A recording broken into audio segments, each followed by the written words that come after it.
Prem games to go. When the season's done, bro, let me know. In the yachts, if you hear me, let me know. Bear man, I got a goal, so you ain't enough for the transfer window. Didn't get enough for forward, oh no. To progress the ball forward, oh no. If you hear me, let me know. We can't win a game at home, we get battered. If we're playing at home on the road, we get another centre back, oh no. Martinez knee look bad, slow-mo. If you agree, let me know. It look like an ACO, and we know that it takes the time to fully heal. Got word by Philippe, word by Philippe, word by Philippe, word by Philippe, turn up the baseline. We got 24 hours to make a signing in time. First of all, I wanna bring in a forward that can lead the front line and give Xerxes time. Don't give him no deadline, give Amarin more time in the league to climb, and he will start to shine. This rebuild thing, it takes time. How old am I? Old enough. The first 35 minutes and I saw enough. 2 multiplied by 10 plus 1, season's done. What? Yo, it's the OT99 Banter room where opinions are shared and smoke gets served. Look, Manchester United got served once again, man. L's on L's at home. 5 L's in the last 6 games or whatever it is. Manchester United just keep getting peppered at home. And quite frankly, it's not even our home. It's not our home, bro. This is leasehold. We're just tenants out here. We're paying rent. Crystal Palace, they made it their home today. Mateta made it his home. Look, I can't even begin to explain just how frustrating this team is. Just when you start to get a teensy bit of hope, you're thinking, yeah, we've won a few games in a bounce. Can we continue to keep this going? You just want to be quiet while we do it. You know what I mean? We just want to be like, look, I don't want to say too much. Just let them do their thing. No, Manchester United slap you right back down to size. Slapped us right back down to size. And we saw once again why we can't trust this team. Why we can't put faith in this team.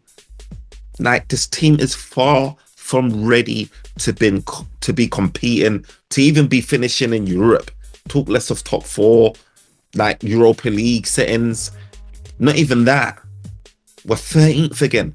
We're 13th once again. That 13th spot is sticking. It is sticking. We can't seem to get away from that 13th spot. It is stressful. Look, when I saw that lineup, I was like, raw. No Xerxes, no Rasmus Højlund. And I know bare people today are now looking at that game thinking, oh yeah, like, you know, in hindsight, you know, how could you bench Rasmus? How could you bench Højlund? But why do we even have a scenario like this where we have to, where Rashford is, where Rasmus is getting benched? Yeah, shout out to Rashford signing for Aston Villa, by the way. Hope he does well so we can collect that P. But you know what I mean with Rasmus? It's so frustrating because we're even in a situation where we have to discuss Rasmus Højlund and Xerxes being on bench. If any one of them two were firing, yeah, I mean, in terms of goal output, we won't even be talking about Mainly playing as the false 9 or number 9 or whatever he was doing today. You understand? And to be honest, in the first few minutes, in the opening 10, 15 minutes of the game, we were looking fire. And to be fair, look, Mainly was looking on it. He hit the post. Although he never caught it sweetly, but he hit the post. You understand? He put in a nice cutback for Garnacho. Do you know what I mean? Which got, you know, blocked out. It got smothered out of the way. But this is the thing. Like, this is, you know, earlier on is what Ugarte, you know, had a sort of a half volley sort of thing that was sort of, again, like defended well by the Palace man then. But these are the chances that we just don't take. It's the same thing over and over and over again. It doesn't matter if we play mainly when a 9 or false 9, or if we play Rasmus Højlund there, or if we play Xerxes there. It's always going to be a similar pattern where we get opportunities and we don't take it. And then the opposition gets the opportunities and they take it. Whether it be a corner or a free kick or whatever it is, they take it. Look today, Mateta, look, Yoro gets beaten into a header. He gets beaten, the aerial draw, he loses that. You know what I mean? It's just, it just led to the goal. Look, Mateta got that deflected goal. You know what I mean? It's just, and then the second goal as well. We're trying to go on to push on to win, get an equaliser. And what happens? We got caught on the break. And you can clearly see Maguire not communicating with his defenders. You're on them, man. Not communicating with them. He's trying to play He's trying to play guys on offside, trying to play the offside trap, and he gets caught out. And you just know that he's not winning. Like, you know, he's not winning that. He's not clawing back that grass that he lost. He hasn't got the pace. He's not clawing back that grass. He's nowhere near catching up. You know, and it's an easy square ball to Mateta, who slots it in for the second, and it's game done. It's game done. Like, how many times are we going to see Manchester United not take their chances? How many times are we going to see a good performance, bad performance, up, down, up, down? How many times, bro? Look, just January transfer window, look, with 24 hours left. What are we going to do? What are we going to do? Tails fell through. And I can't be mad at it, to be fair, because, you know, I'm hearing Bayern Munich want to push for a permanent transfer. I don't know how much they want, or at least a mandatory buy, or whatever it is they're trying to do. I don't think Manchester United should be going down that road. I feel like the loan would have been ideal.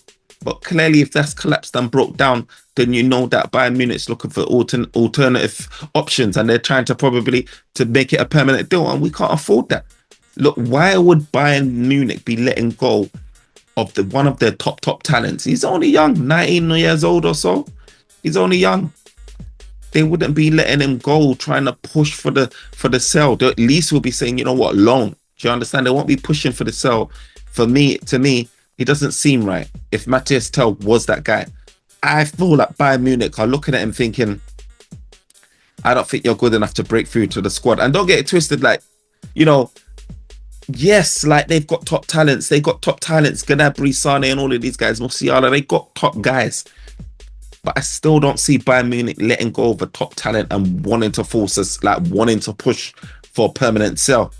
If, you know, he was a top talent like that, or they believe that he was going to become a top talent like that. I just don't think. You understand? I'm hearing money, 40 mil being tooted around. Obviously, Villa offered 60 million euros, maybe 50 million pounds.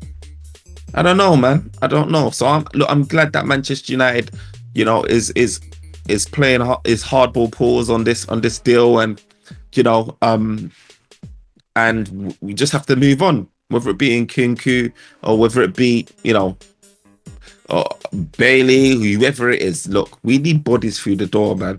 We really do, man, because our attack is struggling. Our attack is struggling, bro. The midfield, I don't know what's going on. Yeah, Bruno does well in there at times, you know, with Agate. Agate was doing a lot of grinding, winning the ball back here and there. But look, we're talking about Bruno and Ugarte, who we spent quite a lot. That was like £100 million midfield, getting outdone by Lerma and Hughes, bro. Hughes with pace as like a snail, bro. We're getting outdone in midfield. Outdone. Like, what left is there more to say? Eze didn't even start the game. You just know when they brought him on the 50th or 60th minute, whenever it was, you just knew that it was going to be torture for us. Eze didn't even start, bro. Their best player. When he came on, it was just fun. Like, imagine he even started this game, what the scoreline will be. We'll be feeling like Manchester City right now. I tell you. If Eze started the game, we'll be feeling that Manchester City and Pep Guardiola right now, because that scoreline wouldn't have been pretty. It wouldn't have been pretty. This is just terrible. And on top of that, the icing on the cake is Martinez. You know, the fine passer of the ball. Had a decent game, you know, against in Europa League. Like he's been performing well over the last couple of games. You know, that creative outlet from the defense, he's gone now. The way he was crying, the way he went down and signaled instantly like that only means one thing. It only means one thing. He's out for a prolonged period of time. He knew something weren't right. The length of time that it was on the floor, it was in tears. You've got the stretchers out. You know, we saw how much, you know, the stress was in his face, the tears. Like, Martinez is, you know, he's probably done something to his ACL.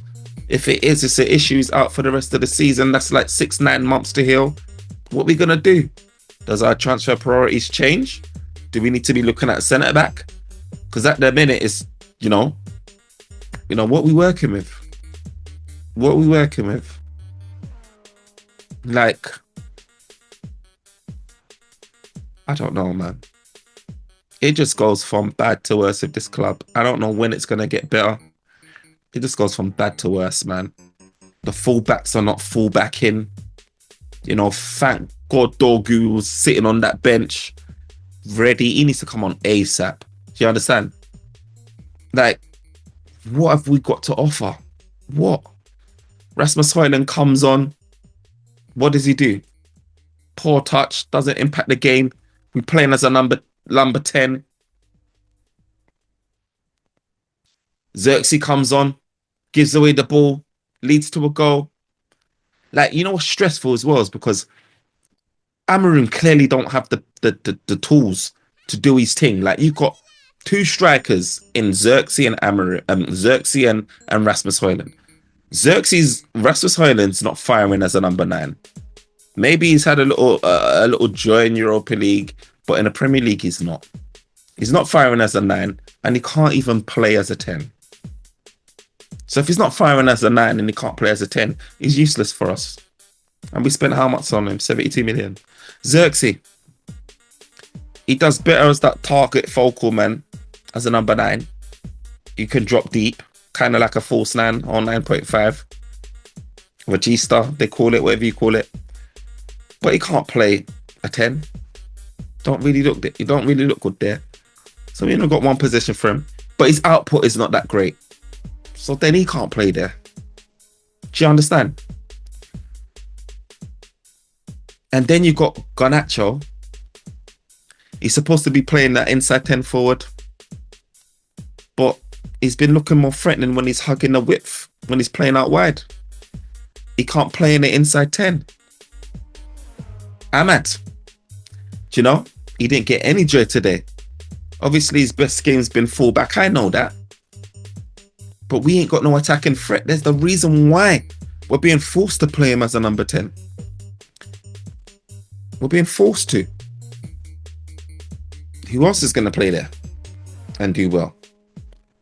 Ericsson? Can he even last more than 45 minutes? We ain't got the tools. We ain't got the players, man. We ain't, man.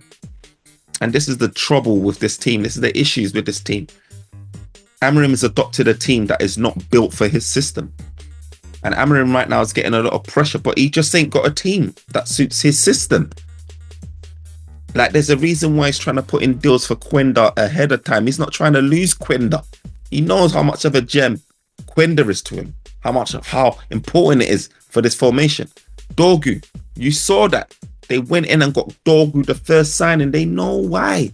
Like Amarim knows what he needs. He just needs time to get it. He needs time to get it. And he needs the backing, because at the minute right about now, this team is not suited for his style. So we really have got to deep it and just be like, you know what? I know coaches are supposed to come in and improve the players that we've got. But look at our players, man. Look at them. Look at them. And to be honest, he's only been here a few months. He ain't had no preseason. He needs time. If he is going to prove anyone, he needs time on a training ground. He needs a preseason. He needs the season to end. And no one should be taking no holiday. They need to be right back in training if they want to save their careers at Manchester United. Because this season is like a pre-season. But it's not showing us that anyone can actually do the role and fit in the system. It's showing us, if anything, that how many players need to leave. It's long, man. It is very long. And it's stressful, bro. No, we just got to take the next game as it comes, man. And hopefully we get something out of these cup competitions. You understand? Especially Europa League. If we can win that, that'll be a massive salvage, because, that can take us back into Champions League. It's a trophy at the end of the day. But this is flash. You understand? I feel like it's like deja vu, isn't it? But worse, like with Mourinho. Like, everything was hinging on the Europa League win. Everything was hinging on that. You understand? Like, this is deja vu all over again. Deja vu, man. I don't know, man. But guys, remember to like, comment, and subscribe. Smash the like button in the way in and on the way out. Let me know your thoughts on what you just saw. Where are we going to finish in the season? Who do we need to bring in the last dying hours of this transfer window that can potentially resurrect us? Should we go in for Tell? You know, should we try and resurrect that? Should we pay what they want? You know, Bailey in Kunku. Who's that guy? I don't know. You tell me, man. But all I know is we need more, and we need it now.